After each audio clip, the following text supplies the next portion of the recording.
What's good, y'all? So I seen this interview with Turkey Alalshik on the Boxing Voice. Salute to Nestor Gibbs.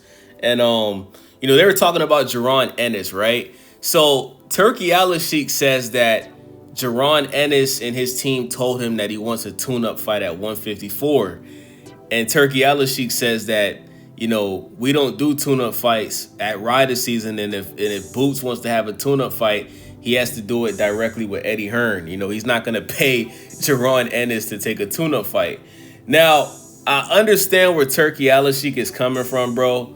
But at the same time, bro, you gave Terence Crawford a tune-up for his first fight at 154.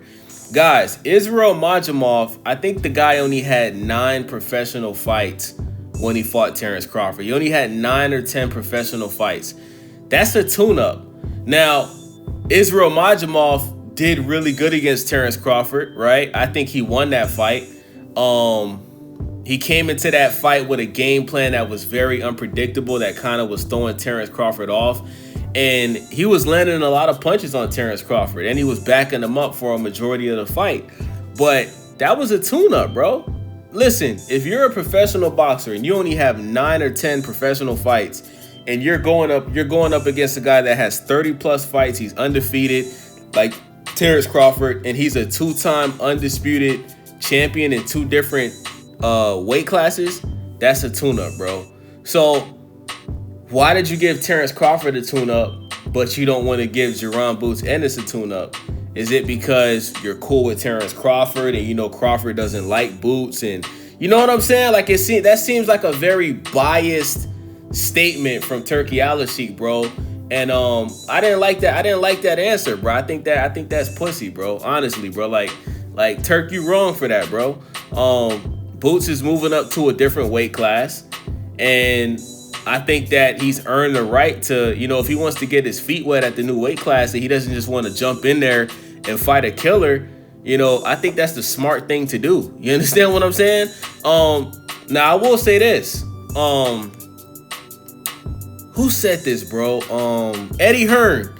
Eddie Hearn said that Terence Crawford... Eddie Hearn said that Boots, Jaron Ennis, tried to make a fight with Bakram, and Bakram did not want to fight Jaron Boots Ennis, right? So that just goes to show that when he says a tune-up, he's not saying that he just wants to fight some dude nobody has heard of. He just wants to fight somebody that's not looked at as the #1 guy in the division, right? I also heard that Jaron Ennis was trying to make a fight with Virgil Ortiz, and Virgil Ortiz's trainer confirmed this. Virgil Ortiz didn't want to make the fight happen because he's currently dealing with some type of injury that he had, and he doesn't want to rush back and just take that fight without making sure that he's 100% healed up. So I just named you guys 2 guys that are not bums. Bakram, the guy that knocked out Tim Tszyu, and Virgil Ortiz. These are 2 guys that Jaron Boots Ennis tried to have his first fight with at 154. So I just don't get why Turkey Alashik said that. It just goes to show that Turkey Alashik, he's ignorant, he's biased, and when you're one of his guys, if you're somebody that one of his guys doesn't like, then he's against you, bro. And as a promoter, as a person that's like, you're promoting fights and you're paying fighters, bro, I think that's bad for business, man. Like Turkey Alashik, bro, like if you really gonna continue to take over the sport of boxing, bro, you gotta stop doing that shit, bro. You did the same thing to Carlos Adames. Carlos Adames beat Hamza Shiraz. The judges robbed him, and instead of forcing Shiraz to have a rematch to prove that he can beat this guy because he lost, you have Shiraz move up to a different weight class and you put him in there with Edgar Berlanga. You know what I'm saying? Edgar Berlanga gets knocked out by Shiraz, and now everybody thinks that Hamza Shiraz is Godzilla. Like, think about it. Everybody that never seen Hamza Shiraz fight, like if you didn't see his fight before Berlanga with Carlos Adames, and your first fight that you've seen with Hamza Shiraz is what he did to Berlanga, you would think this guy is like the most dangerous guy at 160, But if you actually went back and watched the fight that he had before, you would realize that Edgar Berlanga is just trash. Edgar Berlanga is just not a skillful boxer, bro. The guy lost to Canelo Alvarez and had a parade in New York celebrating a loss. You know, like, I can't give a guy credit for beating a guy like that. Hamza Shiraz did what he's supposed to do. The guy's like 6'4", he's a giant. You know what I'm saying? His arms are long. Like, he was supposed to do that to Edgar Berlanga. You understand what I'm saying? But listen, man, I will say this, right? I don't like the fact that Boots completely dominated Stanionis and made his corner throw the towel in. And when it was time for us to get Jaron Ennis versus Brian Norman Jr., all of a sudden you can't make the weight anymore. Like, remember, like, leading up to that fight with Stanionis, you know, people were literally asking Boots, can you still make 147? He said, yeah, right?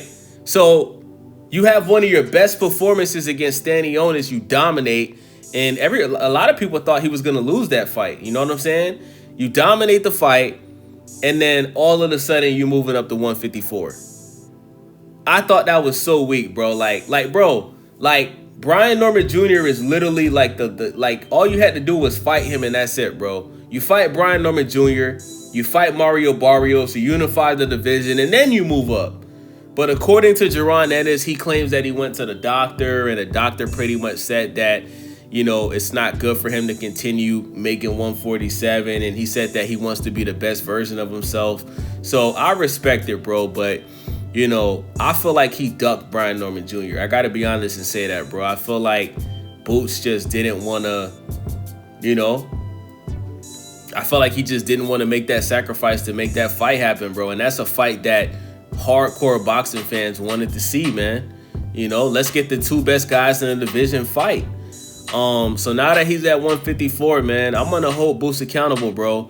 If Jaron Boots Ennis moves up to 154 and he just goes in there and fights guys that nobody's heard of, bro, I'm gonna make videos and complain about it, bro, because I want Boots to show the world how great he really is, bro. I got Boots over anybody, bro. I got Boots over Virgil Ortiz. I got Boots over Bakram. Any of these guys at 154. I've been saying Boots to beat Terence Crawford.